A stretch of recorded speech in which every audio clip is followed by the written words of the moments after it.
avanzamos en el Sermón del Monte, mis amados hermanos, vemos cómo el Señor Jesús, el Maestro de Maestros, nos da de una manera didáctica el perfil de aquellos quienes por la fe se constituyen en ciudadanos del reino de Dios. No se olviden, hermanos, en lo que hemos avanzado, que todo esto que se ve desde el capítulo 5 hasta el capítulo 7 es el resultado de que el reino de Dios se ha acercado, como vimos en el Evangelio según Mateo, capítulo 4. El Señor nos ha mostrado el carácter bendito de aquellos que son ciudadanos del reino, carácter que es resultado de la obra poderosa del Espíritu Santo, quien les da vida, que nos da vida cuando estábamos muertos en nuestros delitos y nuestros pecados.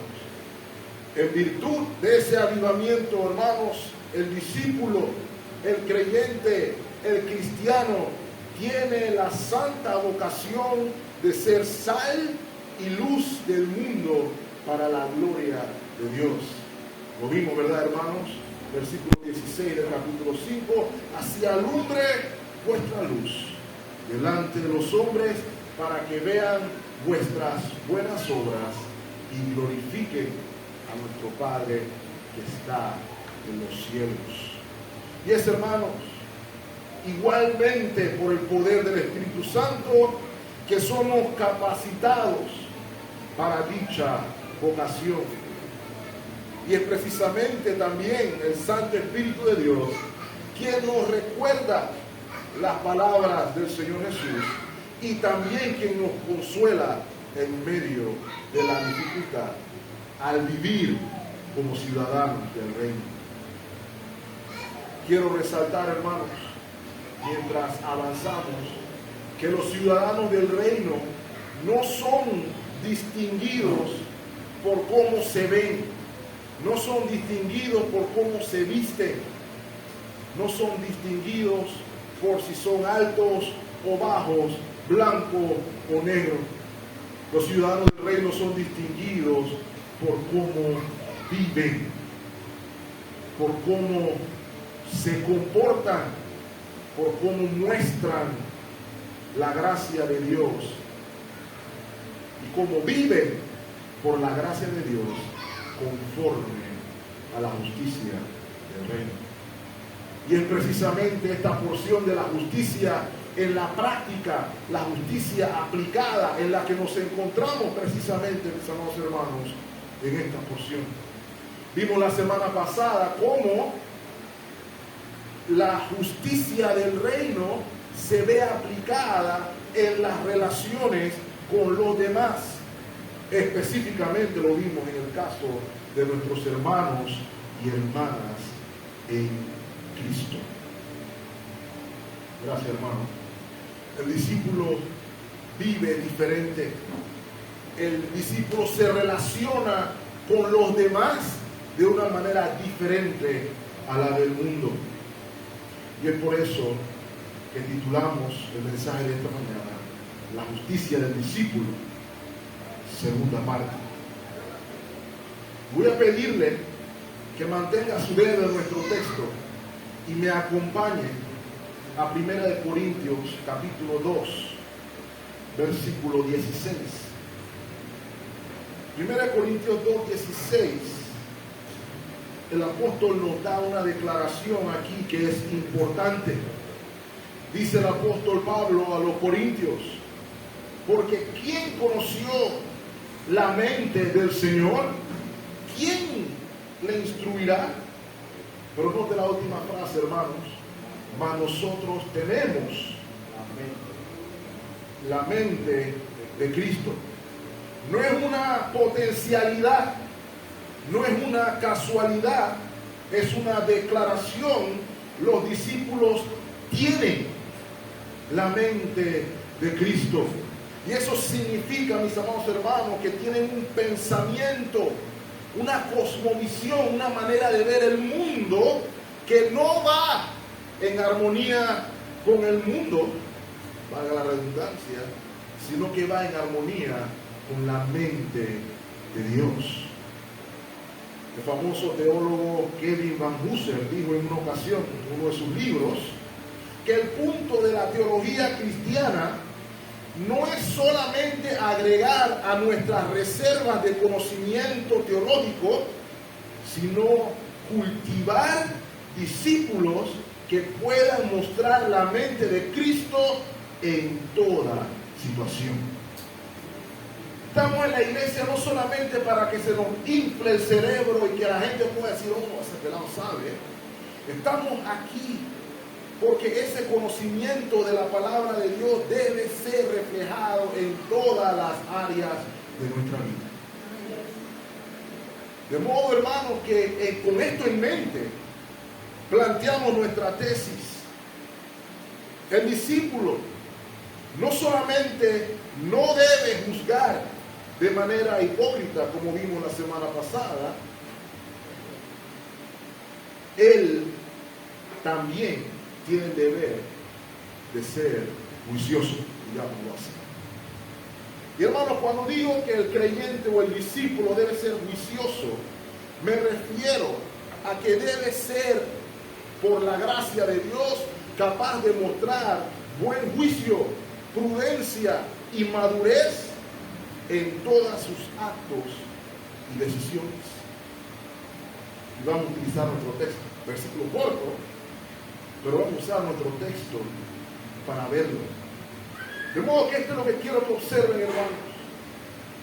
El versículo es corto, lo podemos dividir en dos. La primera parte que vamos a observar es el mandato del Señor. Y lo segundo que vamos a observar es la razón del mandato. Y por la gracia de Dios, al concluir, veremos la aplicación de dicho mandato. ¿Cuál es el mandato del Señor, hermanos? Y antes de leer el mandato, quiero decirles que este texto sufre el efecto opuesto del capítulo 7, versículo 1. Le dije la semana pasada que el versículo no juzguéis es prácticamente infinitamente citado. Por el contrario, no des lo santo a los perros, ni echéis vuestra perla a los cerdos, sufre de cierta oscuridad. Algunos lo consideramos como un texto muy fuerte. Algunos nos sorprendemos cómo es posible que el Señor utilice este lenguaje. El Señor está diciendo que alguien es perro, que alguien es cerdo. ¿Cómo es posible? Eso no suena muy cristiano, dirían algunos. Es muy tentador de paso decirle, hermanos, pasajes como este. Pero estamos convencidos, mis amados hermanos, de que todo el consejo de Dios debe ser predicado. Aún los pasajes que son difíciles, aún los pasajes que pueden parecer incómodos. Y la razón es sencilla, hermano. La Escritura dice que toda la Escritura es inspirada por Dios. Toda, no parte de ella. No los versículos que me gustan y los versículos que no me gustan, no. Todos. Toda la Escritura es inspirada por Dios. Y toda es útil para enseñar, para redarguir, para corregir, para instruir en justicia, con el fin de que el hombre de Dios sea enteramente preparado para toda buena obra. De modo que tenemos que acercarnos a este pasaje como lo que es. Ciertamente nos parece difícil, hermanos, reconciliar al Señor que dijo: venid a mí, todos los que estén cansados y trabajados, que yo los haré descansar, con el mismo Señor que dice: no den lo santo a los perros y las perlas a los cerdos. No obstante, mis amados hermanos, creemos en el Cristo completo. Creemos en el Cristo que lidia con la mujer adúltera, con misericordia y con compasión. Pero también creemos en el Cristo que con látigo en mano limpió el templo. Si creemos en uno y no creemos en el otro, hermanos, no creemos en Cristo. Y esto es importante porque lo que vemos aquí es un mandato, es una orden de nuestro Señor. Y Él nos recuerda en Lucas 6:46, por ejemplo: ¿por qué me llamáis Señor, Señor, y no hacéis lo que yo digo? Es el mismo Señor también que nos dice: si me amáis, guardad mis mandamientos, según Juan 14:15. De modo, hermanos, que si hemos de procurar obedecer por la gracia de Dios, hemos de saber a qué se refiere el Señor. ¿Cuál es el mandato, mis amados hermanos? La primera parte del versículo 6 dice: no deis lo santo a los perros, ni echéis vuestras perlas delante de los cerdos. Y automáticamente tenemos que hacernos una pregunta, o realmente tres preguntas. ¿Qué es lo santo? ¿Quiénes son los perros? ¿Quiénes son los cerdos a lo que se refiere el Señor? Y la manera en que podemos comprender esto, mis amados hermanos, de la mejor manera, es poniéndonos las sandalias de un judío de esa época, poniéndonos en los pies de alguien que vivió en el momento. Es así como lo vamos a comprender. En la mente del judío, y debe ser para nosotros también, lo santo es todo aquello que ha sido separado, apartado del uso común para el uso sagrado, divino, especial y espiritual. Piense por un momento en el tabernáculo.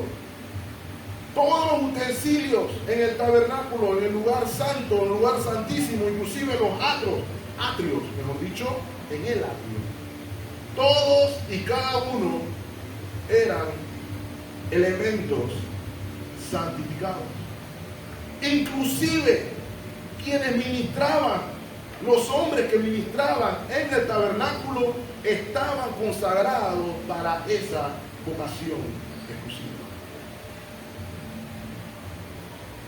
De modo, hermanos, que todo aquello que Dios ha separado para su gloria, para sus santos propósitos, elementos, o inclusive su santa palabra, su santo evangelio, entra en lo que denominamos aquí santo.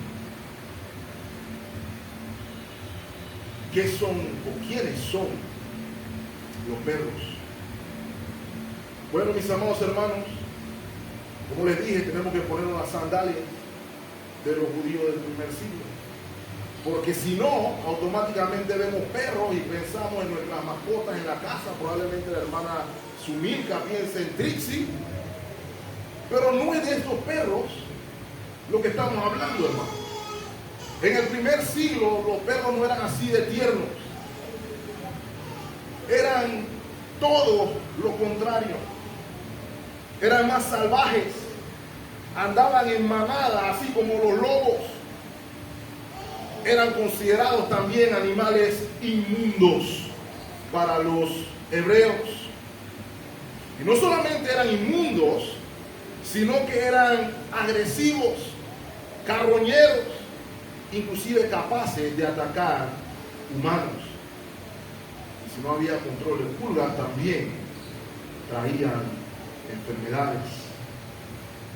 Eran animales hasta cierto punto repudiados, y los judíos tendían a asociarlo con impíos. Note, por ejemplo, acompáñenme a 1 Reyes capítulo 14, versículo 11, para que veamos a lo que me refiero. 1 Reyes 14, 11 dice, que es una profecía del Señor: el que muera de los de Jeroboam en la ciudad, ¿qué le sucederá? ¿Lo comerán quiénes? ¿Lo ven ahí? Y el que muera en el campo lo comerán las aves del cielo, porque Jehová lo ha dicho. Nadie se puede imaginar a la pequeña Trixie comiéndose a alguien, ¿verdad? ¿Okay? Entonces nos vemos otro tipo de actitud canina. Y el término el Señor lo está utilizando aquí, mis amados hermanos, es importante que lo veamos, para referirse a personas, hombres y mujeres que se distinguen por ser agresivos, por ser voraces, carroñeros, llamémoslo así, que se deleitan en la carroña también. Y como mencioné, los judíos inclusive se referían despectivamente de los gentiles y los llamaban a sí mismos perros. El apóstol Pablo, por el contrario, hace lo opuesto y llama a aquellos judíos, falsos maestros, que estaban obligando a la gente a circuncidarse, por ejemplo, los llamó perros también. Note Filipenses capítulo 3, versículo 2. Filipenses 3, 2, desde el apóstol Pablo a los filipenses les dice: guardaos de los perros, guardaos de los malos obreros, guardaos de los mutiladores del cuerpo. Eran agresivos, eran viciosos, eran terribles, digámoslo así, los perros salvajes. Hay un texto más que quiero que vean, hermanos, para hacer el punto. Salmo 22, el conocido salmo mesiánico. Cómo el Señor describe, o cómo proféticamente David describe la pasión del Señor y el sufrimiento en la cruz del Calvario. Salmo 22, versículo 16, dice de la siguiente manera: porque perros, ¿lo ven ahí? Perros me han rodeado, me han cercado cuadrilla de malignos, horadaron o pisotearon, importante se pisotearon, mis manos y mis pies. ¿Ven cuál es la analogía aquí? Esas personas malignas son igualadas a perros. De igual manera, mis amados hermanos, los cerdos no eran mejores. Y aquí no podemos imaginarnos al querido Porky Pig de la televisión. Más bien tenemos que imaginarnos uno de estos jabalíes salvajes que se encuentran todavía en ciertas regiones. No eran los cerdos que ustedes ven siendo criados para alimentarse, sino que eran cerdos salvajes. La razón principal es que los judíos no iban a criar cerdos tampoco, porque ese era un animal inmundo. Era considerado una gran aberración no solamente tenerlo, sino que cocinarlo. Detestaban a los cerdos. Pero también estos eran salvajes, y también eran brutales, y también eran capaces de atacar a los seres humanos. Y piénselo por un momento, hermanos. Usted como judío no tomaría carne sacrificada en el tabernáculo para echársela a un perro, porque tiene un valor espiritual.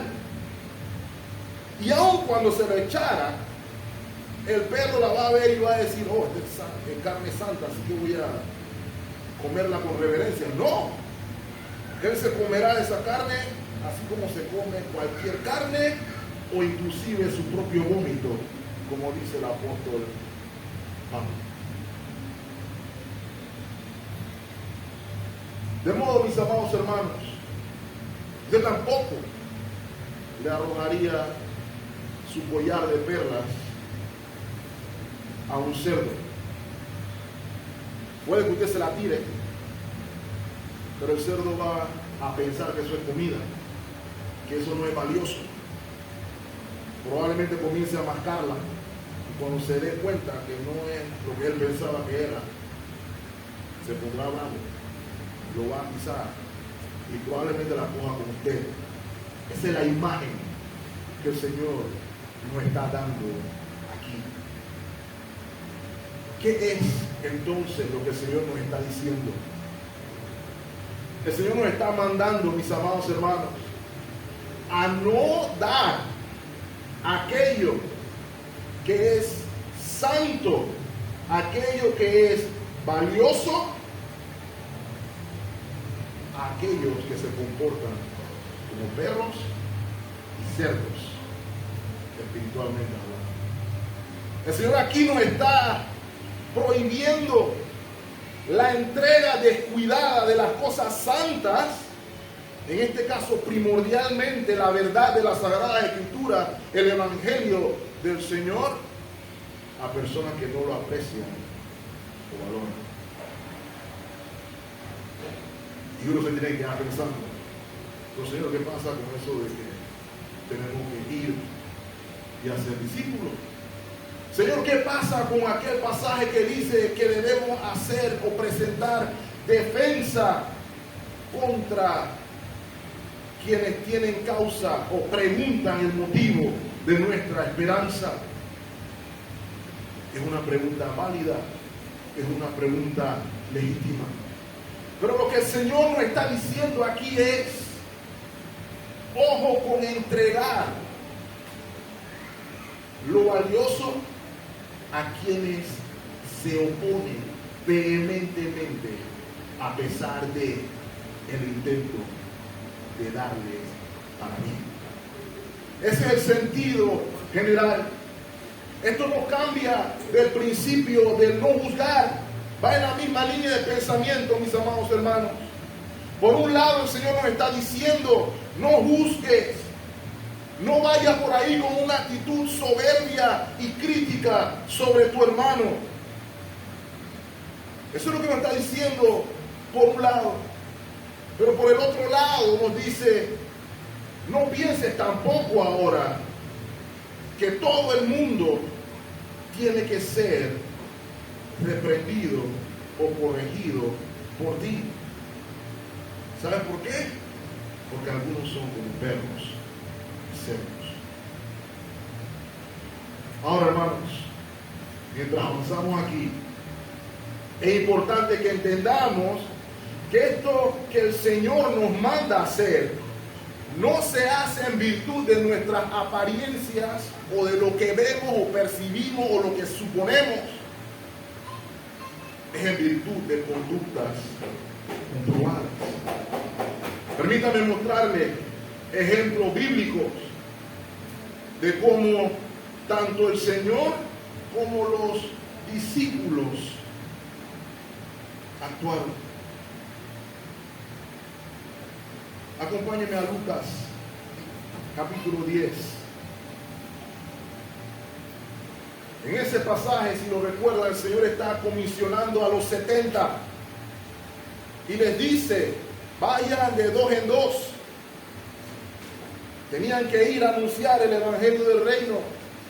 Tenían que decir, tenían que proclamar, el reino de los cielos se ha acercado. Arrepentidos. Y note, el Señor dice que a los que lo reciban, salen a los enfermos y quédense ahí. Pero yo quiero llevar su atención, hermanos, en particular al versículo 10, donde dice, mas en cualquier ciudad donde entréis y no os reciban, saliendo por las calles, ¿qué deberían decir, hermanos? Aún el polvo de vuestra ciudad que se ha pegado a nuestros pies, lo sacudimos contra vosotros. Pero esto sepan que el reino de Dios se ha acercado a nosotros. Noten que no es una suposición, noten que no es una especulación que tiene cara de perro. No es eso lo que está diciendo el Señor. Es en virtud de una acción comprobada. Voy a ponerles otro ejemplo. ¿Recuerdan al Señor Jesús en juicio ante Pilato? El Señor le dice: ¿eres tú el rey de los judíos? El Señor le responde a Pilato y le dice: tú lo has dicho. El Señor responde a Pilato. Sin embargo, viendo Pilato que él no podía juzgar al Señor porque estaba en la jurisdicción de Herodes, lo manda donde Herodes. ¿Y qué pasa cuando el Señor llega a donde Herodes? Noten, la Escritura dice, creo que está en Mateo 23, que Herodes estaba contento porque estaba esperándolo, porque quería ver algún acto, una señal del Señor. Eso era lo que él quería ver.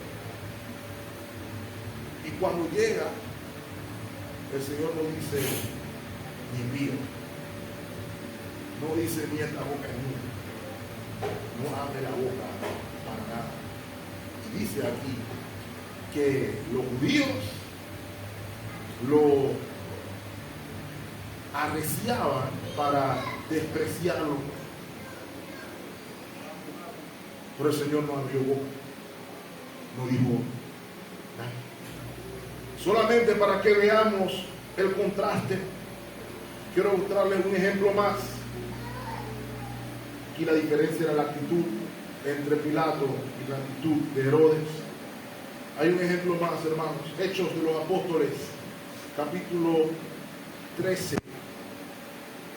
Pablo y Bernabé llegaron a la ciudad de Antioquía en Pisidia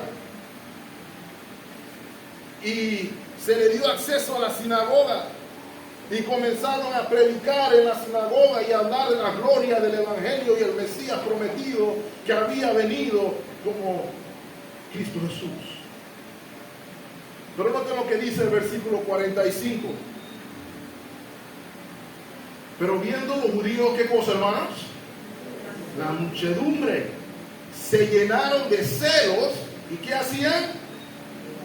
Rebatían lo que Pablo decía, no solamente contradiciendo, sino, ¿cuál era la otra palabra? Blasfemando.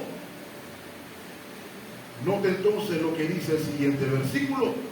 Entonces Pablo y Bernabé, hablando con denuedo, dijeron: a vosotros a la verdad era necesario que se os hablase primero la palabra de Dios, mas puesto que la desecháis y no se juzgan dignos de la vida eterna, he aquí que nosotros nos volvemos a quienes, hermanos, a los gentiles, porque así nos ha mandado el Señor diciendo: te he puesto para luz de los gentiles, a fin de que sea para salvación hasta lo último de la tierra.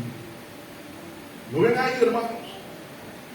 Son personas que no solamente rechazan la verdad del Evangelio, sino que son hostiles a la verdad del Evangelio. No solamente son hostiles, no ven el valor que tiene el precioso Evangelio de nuestro Señor Jesucristo. Y es ahí donde el Señor nos está diciendo: no den lo santo a los perros. Ahora, mis amados hermanos, de nuevo, sigue siendo un pasaje fuerte. Y hemos de preguntarnos dónde se aplica lo que estamos hablando, hermanos. Permítame decirles que primeramente lo podemos aplicar en lo que es el ejercicio de la enseñanza y la predicación. Noten, hermanos, el mismo Señor Jesucristo que dice: id por todo el mundo y predicar el Evangelio a toda criatura, es el mismo que nos dice: no des lo santo a los niños. ¿Cómo hacemos el contraste? ¿Cómo se ve eso? Se cuenta la historia, hermanos, de un predicador que iba con un joven de puerta en puerta predicando el evangelio después de los servicios, después de los cultos. Y luego de hacerlo por un par de días, el pastor más joven llama al pastor más veterano y le dice, creo que no vamos a invitarlo más a que venga a predicar con nosotros. El pastor más veterano le dice, espérate, ¿qué hice? ¿Qué fue lo que pasó? Y él le dice, tenemos días yendo de puerta en puerta, pero yo no te he escuchado predicar el evangelio ni una vez. Si acaso te he escuchado hacer una oración por el bien de la persona. Así que no creo que tú estés capacitado para hacer este trabajo, en pocas palabras. A lo que el pastor más veterano le dice, estás confundido, mi hermano. El problema es que yo no me he encontrado con ningún pecador. Todas son personas justas. Nadie tiene problema. Todos le dicen, vete de aquí. O hacen la de los testigos de Jehová y se ponen apenas ven a la persona. Pero no me he encontrado con nadie que haya respondido a la noticia de que Cristo Jesús viene a salvar pecadores. Se sienten que no lo necesitan. Un ejemplo más de nuestra época. Probablemente usted habrá escuchado del famoso filósofo y escritor francés llamado Voltaire, en la pronunciación. Fue una figura intelectual dominante del siglo XVIII, fue uno de los precursores de lo que se llama la Ilustración y uno de los primeros en aupar lo que se dio como la Revolución Francesa. ¿Qué cualidad tenía este señor? Muy inteligente, era un genio de las letras. Sin embargo, hermanos, detestaba de manera acérrima todo lo referente a Dios, su palabra, Cristo y la iglesia. Y se comportó como un perro y como un cerdo. Y hermano, es trágico que una de las mentes más brillantes de la época, que por cierto es un testimonio de la gracia común que Dios hace llover sobre buenos y malos. Este tipo de individuo dotado intelectualmente hablando se convirtiera en un oponente feroz de la verdad, usando su pluma para retrasar lo más posible la obra del evangelio. Una de sus frases es esta, refiriéndose a nuestro Señor Jesucristo: malditos sean los miserables, refiriéndose a los creyentes. Una vez inclusive señaló, permítame decir, hermano, creo que es importante, dijo algo como esto: dentro de 20 años el cristianismo ya no existirá. Bueno, ya Voltaire tiene más de 20 años de muerto y la iglesia del Señor Jesucristo sigue de pie y sigue caminando porque Jesús es Señor. Amén. Hay muchos que están rogando con ver a la iglesia fuera del mapa, pero el Señor ha enseñado que la puerta del Hades no prevalecerá contra la iglesia de Cristo. Pero este Señor dice, 20 años van a desaparecer. Bueno, desapareció el primero. Y no solamente eso, hermanos, sino que decía él, mi sola mano destruirá el edificio que se necesitó de 12 apóstoles para levantar. ¿Está escuchando lo que le estoy diciendo, hermano? Pero Dios no puede ser burlado. ¿Sabe qué es lo que sucedió en su casa? Donde escribía esta literatura anticristiana. ese hogar se convirtió en la sociedad bíblica de Ginebra. Porque el Señor reina, porque el Señor gobierna. Pero no es lo más lamentable, hermano, porque Voltaire tuvo que enfrentar lo que todos los seres humanos tienen que enfrentar. Cuando uno tiene 17 años piensa que uno es inmortal, se cree como un hombre X que le puede disparar y no le pasa nada, es invulnerable. Cuando tienes 25 también te sientes así. Cuando tienes 35, no tanto. Cuando tienes 40, te vas sintiendo un poco más vulnerable. Ya tienes otros dolores, achaques que te demuestran que no soy tan poderoso como pensaba. Pero si hago suficiente ejercicio, probablemente supere eso. Pero ya a los 60, 70, nos damos cuenta de que somos finitos y que dependemos de la gracia del Señor. Y el señor Voltaire se encontraba en su lecho de muerte. Y dice el relato de que las personas que lo escuchaban en la agonía escuchaban lo siguiente. Una enfermera que atendió a Voltaire en el momento de su horrible muerte juró por toda la riqueza de Europa no vería morir a otro infiel. Imagínense la agonía de ese señor, que esta señora enfermera juró que no quería ver a ningún incrédulo morir más. El doctor que lo asistió hasta el último momento de su aliento, y dice que escuchó el último grito desesperado de Voltaire.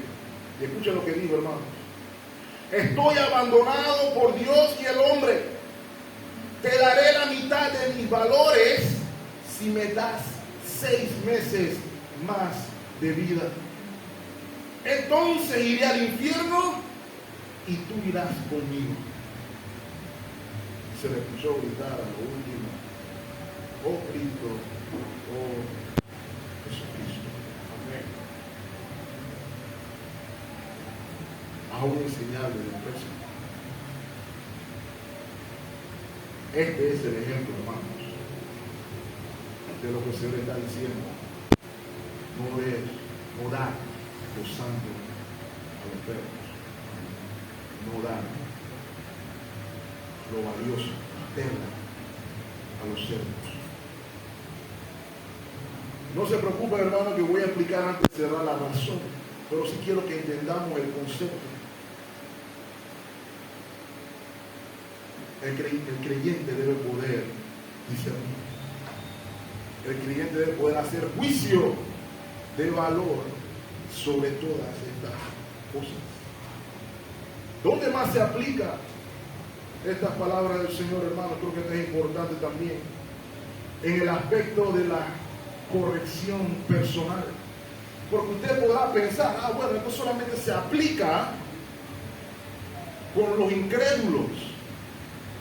Pero ¿qué pasa con aquellos creyentes que en algunas áreas de su vida se comportan como los perros o como los cerdos? Porque hay algo que debemos notar, hermanos. Según de Timoteo 4:2 nos llama a reprender, redarguir, exhortar. Esa es la exhortación de Pablo a Timoteo. Y hermano, eso no aplica solamente a los ministros, eso aplica con todo. Como cuerpo de Cristo hemos de edificarnos los unos a los otros, y puede inclusive requerir corregirnos los unos a los otros. Tenemos el mandato de Gálatas 6:1, donde se nos dice que si alguien es sorprendido en alguna falta, hemos de restaurarle con espíritu de mansedumbre. Vemos inclusive la semana pasada cómo el Señor nos manda a sacar la paja del ojo del hermano. No es que no haya que sacar la paja, es que hay que sacar el 2x4 que tenemos en el ojo antes de sacar la paja del hermano. Pero es un mandato del Señor. Es algo que se debe hacer. Debemos poder corregirnos llamarnos a la atención los unos a los otros, exhortarnos en el poder del Evangelio los unos a los otros. Pero ¿qué pasa, hermanos, si tenemos a alguien que se autojustifica, alguien que es orgulloso, que se comporta agresivamente ante la disciplina del Señor? ¿Saben qué es lo que nos está diciendo el Señor aquí, hermanos? Que a veces no toca seguir echando los santos, sino que toca recoger la conducta o las consecuencias de esa conducta luego. Sin embargo, permítame decir, hermano, que es importante reflexionar sobre qué es lo que mis acciones como creyentes demuestran, ya que la Biblia enseña que lo que nuestras acciones o nuestra respuesta a la reprensión habla acerca de nosotros. ¿Quieren un ejemplo, hermanos? Acompáñenme a Proverbios 9, versículo 7.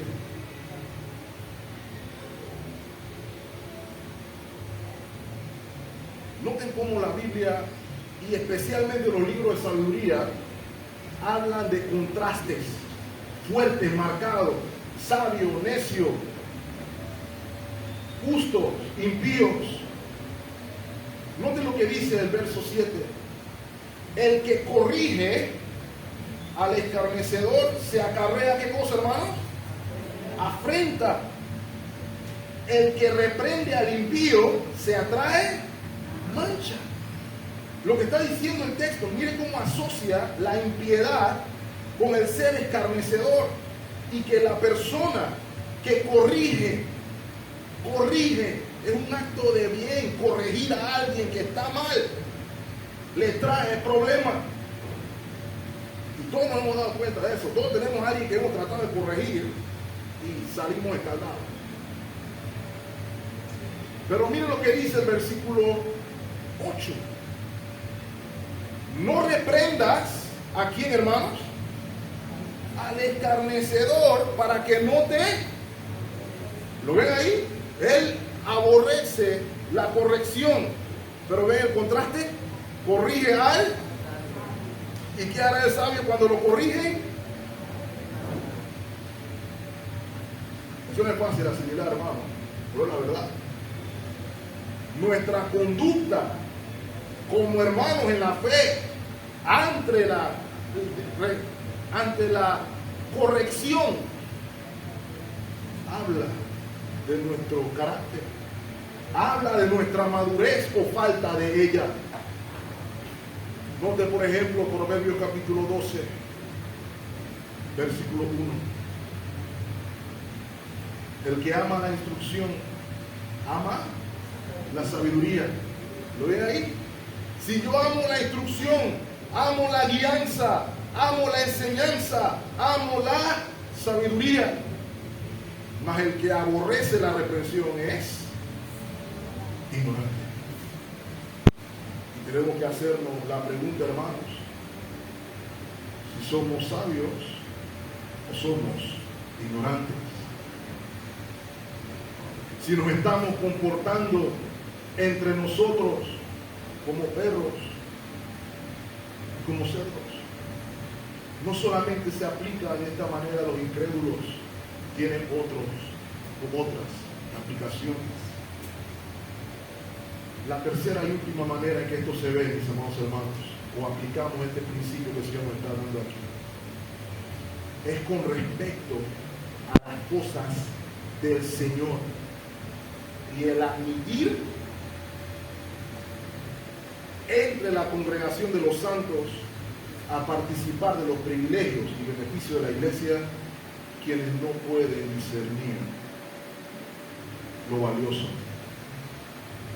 Saben que hay un documento antiguo del primer siglo, se llama la Didaqué, donde se registran algunas de las creencias de los cristianos del primer siglo.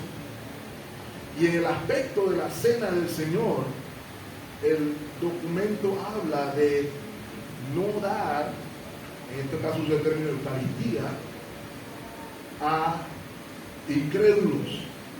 ¿Y cuál es el sustento y el argumento bíblico al que se refiere? Mateo 7:6. No dar lo santo a los perros. Ahora, entiendo, hermanos, que eso tiene peso y esa podría ser una enseñanza válida, pero creemos que la palabra del Señor tiene un espectro aún más amplio. Se refiere a todo lo relacionado con Dios, todo lo que es santo, porque Él es santo. Es por eso, mis amados hermanos, que aquí apreciamos y defendemos la membresía de la iglesia. Por eso creemos, mis amados hermanos, en la membresía regenerada, porque no debemos dar lo santo a quienes no lo valoran la persona, porque es valioso. Hermanos, participar de la mesa del Señor es un privilegio. Venir a la convocación de los santos a encontrarnos con el Señor el día del Señor no es un bodrio, no es algo aburrido, es un privilegio.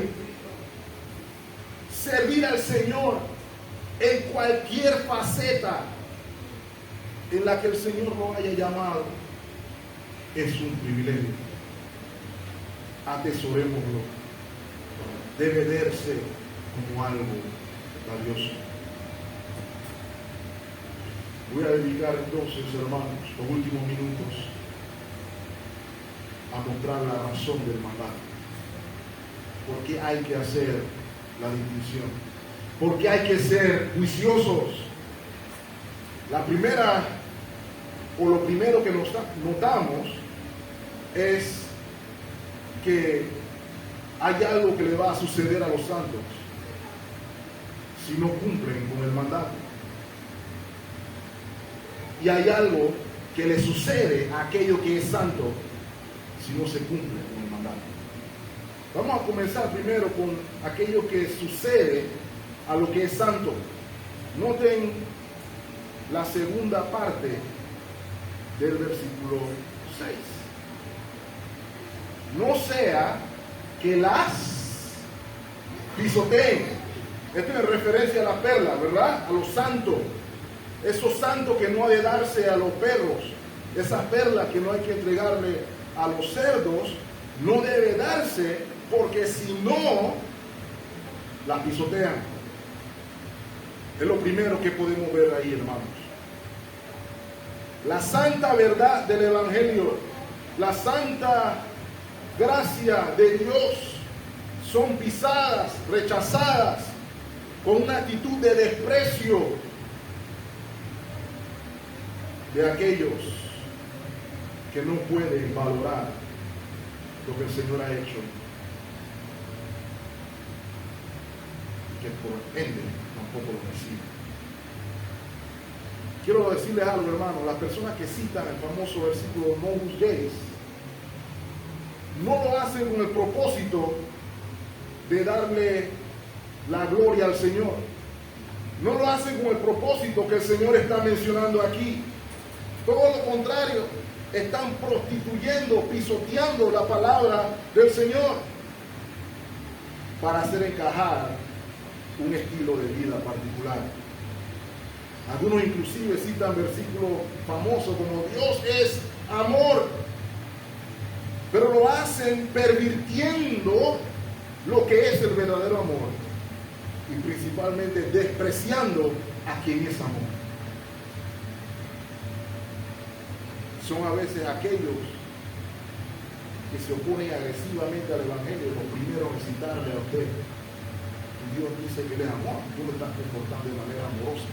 Es una pésima interpretación de lo que el Señor está diciendo, pero ellos mismos no son capaces de sujetarse al Señor que lo dice. Son personas que pisotean lo santo. ¿Saben qué es lo que pasa, hermanos? Que la verdad de Dios y la verdad de su palabra tiene uno de dos efectos en cada quien. Dice Hebreos 4:12 que la palabra es viva y eficaz, y más cortante que toda espada de dos filos, y penetra hasta partir el alma y el espíritu, las coyunturas y los tuétanos, y discierne, ¿qué cosa, hermano? Los pensamientos y las intenciones del corazón. ¿Saben, hermanos, qué es lo que hace la palabra de Dios? La santa, preciosa y valiosa verdad revela la verdad de nuestros corazones. ¿Y cuál es la verdad del corazón del hombre pecador, caído? Es que somos rebeldes por naturaleza. Todos dicen, yo soy bueno. Todos dicen, yo me comporto bien.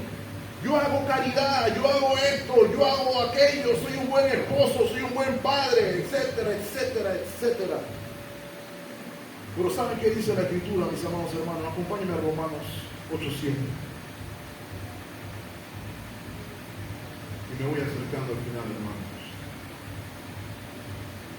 Por cuanto los designios de la carne son amistad, son enemistad contra Dios. ¿Por qué lo son? Porque no se sujetan a la ley de Dios y tampoco pueden. Ese es el problema que tienen los enemigos del Señor. Ese es el problema que tienen los que se oponen, los que se comportan como cerdos o perros. Dios nos confronta con esa realidad. Y la idea de que ya no somos tan buenos como pensamos ser, y la idea de que necesitamos un Salvador, produce una de esas dos reacciones. ¿Cuál es la primera reacción? La vimos en el Sermón del Monte y es la que nos tiene aquí a todos, ¿verdad? Cuando nos damos cuenta que somos pobres en espíritu, mendigos espirituales, cuando lloramos contritos por la circunstancia espiritual en la que nos encontramos. ¿Qué dice la bienaventuranza, hermano? Bienaventurados son porque de ellos es el reino de los cielos, y bienaventurados los que lloran porque ellos serán consolados. Cuando reconocemos nuestra incapacidad y nuestra necesidad de Él, el Señor nos da salvación. Cuando reconocemos que estamos muertos en nuestros delitos y pecados y vamos a Él en arrepentimiento y fe, encontramos misericordia y perdón de pecado. Pero, ¿cuál es la otra reacción? Y la otra reacción lo vimos, hermanos, en Hechos 13, ¿cierto? ¿Cuál es la actitud de los judíos ante la verdad del Evangelio, hermanos? Recuerden, ellos se consideraban justos, se consideraban piadosos, se consideraban celosos de Dios, pero dice el apóstol Pablo que no conforme a conocimiento. Eso lo dice Romanos 10:12, hermano. No conforme a conocimiento. ¿Qué quiere decir esto? Que no hay una comprensión de lo que es la salvación por gracia, por medio de la fe en Cristo Jesús. Los judíos pensaban ser salvos en virtud de su propia justicia. Pero hermanos, nuestra salvación proviene de una justicia foránea a nosotros, externa a nosotros, en la justicia de Cristo Jesús. Y cuando le dijeron a ellos que no podían ganarse su propia justicia, lo vimos su respuesta en el versículo 45, ¿cierto? Cuando le dijeron necesitan un Salvador, versículo 45 dice, viendo los judíos la muchedumbre se llenaron de celos y rebatían lo que Pablo decía, contradiciendo y blasfemando. Ahí aplican los textos, hermano. Ya vimos que Pablo y Bernabé sacudieron los pies ahí. Pero ¿sabe qué pasa también? Creo que es lo más grave. Este tipo de actitud está expuesta al juicio de Dios. Hebreos capítulo 10, versículo 29. ¿Okay? Lo digo solamente para mencionar la severidad de pisotear el nombre del Señor. Esa es la intención.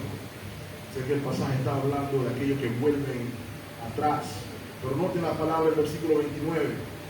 ¿Cuánto mayor castigo pensáis que merecerá el que pisoteare al Hijo de Dios y tuviere por inmunda la sangre del pacto en la cual fue santificado e hiciere afrenta al Espíritu de la gracia? Pisotear lo santo, pisotear lo valioso tiene consecuencias. Una pregunta para la reflexión, hermanos. Esta es la situación en la que nos encontramos ahora. Nos encontramos de alguna manera despreciando al Rey de Gloria, no solamente su obra redentora, sino su señorío.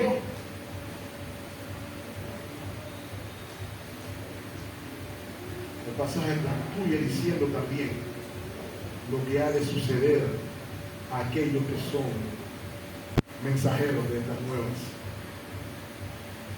Quiero que sepan, hermanos, los creyentes no solamente deben discernir por causa de la verdad, sino que deben discernir por causa de ellos mismos. Miren lo que dice la segunda parte del verso 6. Los cerdos y los perros pisotean los santos y se pueden volver y hacer qué cosa, hermano, despedazar a los que le echaron los santos. Ahora, hermanos, ¿contradice esto la bienaventuranza del Señor con respecto a la persecución? Cuando el Señor nos dice bienaventurados cuando son perseguidos. No, mis amados hermanos, no creo que lo contradice, porque el Señor se está refiriendo aquí a ponernos innecesariamente en una situación que no lo amerita. Habrán situaciones en las que debemos, por necesidad, sufrir persecución.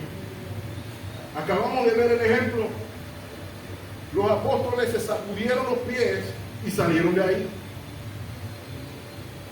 No se quedaron a sufrir el oprobio de las personas. Hay un mal entendimiento de esto, hermanos.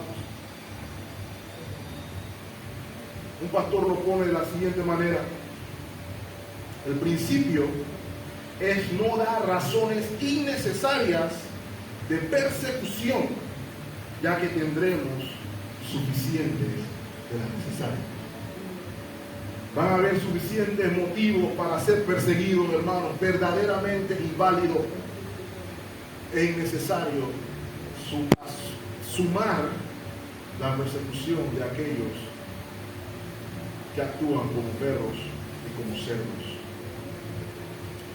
Voy a concluir, hermanos, haciendo 3 observaciones y aplicaciones finales de cómo es posible. Quiero darla en 2 minutos.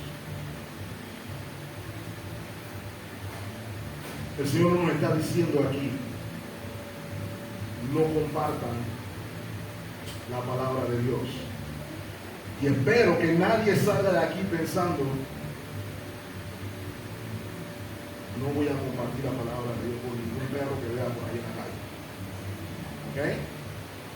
El Señor está asumiendo, entiende que usted y yo queremos cumplir con el mandato de hacer discípulos.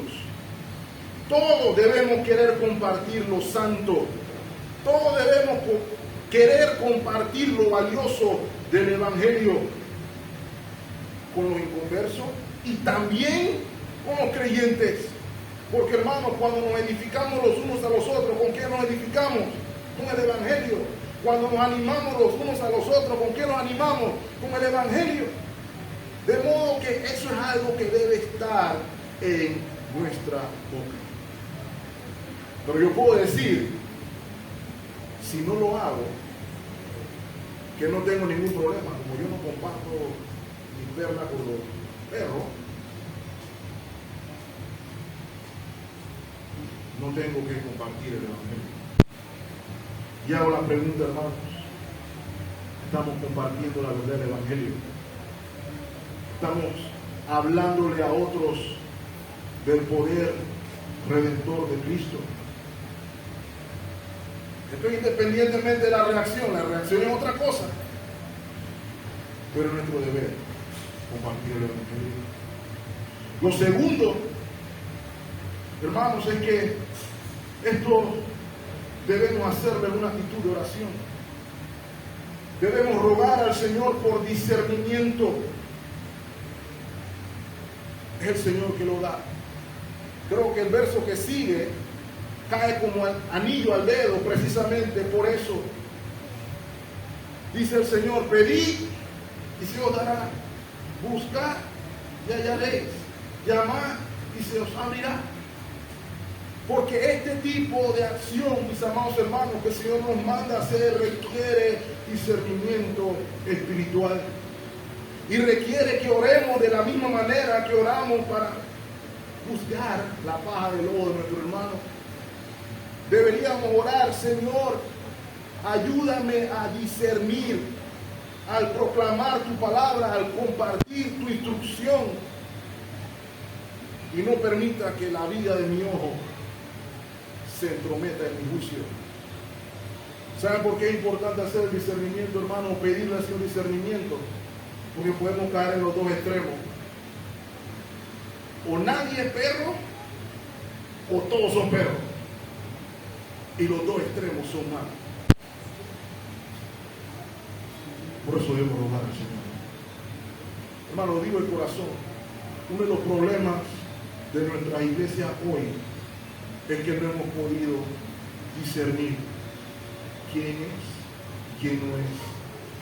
Vamos por nuestra iglesia y vemos pecado no confesado, no lidiado, y todo el mundo diciendo una de las dos: o no juzgo o no tiro la perla a los perros.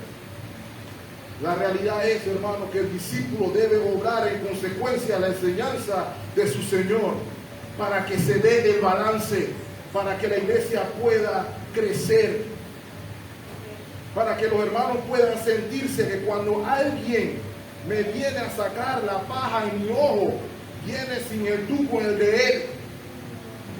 Cuando alguien me corrige, yo me siento amado y no odiado. Y que cuando la iglesia ve que alguien se siente odiado por la santa reprensión, debe ser motivo de ver. Debe ser motivo de llamar la atención, porque dice la Escritura: el sabio ama la reprensión. Tercero y último, hermanos, ¿cuál es su actitud ante las cosas santas? ¿Cuál es su actitud hacia la verdad del Evangelio? ¿Cuál es el valor para usted de aquellas cosas que el Señor ha separado para su beneficio y crecimiento espiritual? El tiempo de estudio en la palabra, el tiempo de oración como hermanos y hermanas, el tiempo aquí en congregación como cuerpo de Cristo. ¿Qué tan valioso es para usted? Lo despreciamos, lo pisoteamos, no reconocemos su valor. Si hay alguien que debe reconocer el valor, es aquel que ha sido salvado por la preciosa sangre del Cordero de Dios. Roguemos al Señor que nos muestre el valor, lo privilegiado que somos de estar aquí reunidos, hermanos. No lo tomemos a la ligera. El mundo lo toma a la ligera, los cerdos lo toman a la ligera, pero los discípulos lo reconocen por lo que es. El reino de los cielos es comparable, dice el Señor, a una perla preciosa, es comparable a un tesoro escondido. Lo vemos así, lo vivimos así, lo creemos así. O parecemos, como dice el proverbista, aquella cerda que tiene un arete de oro en la nariz. Es nuestro llamado a discernir. El creyente maduro debe aprender a discernir. Es una opción.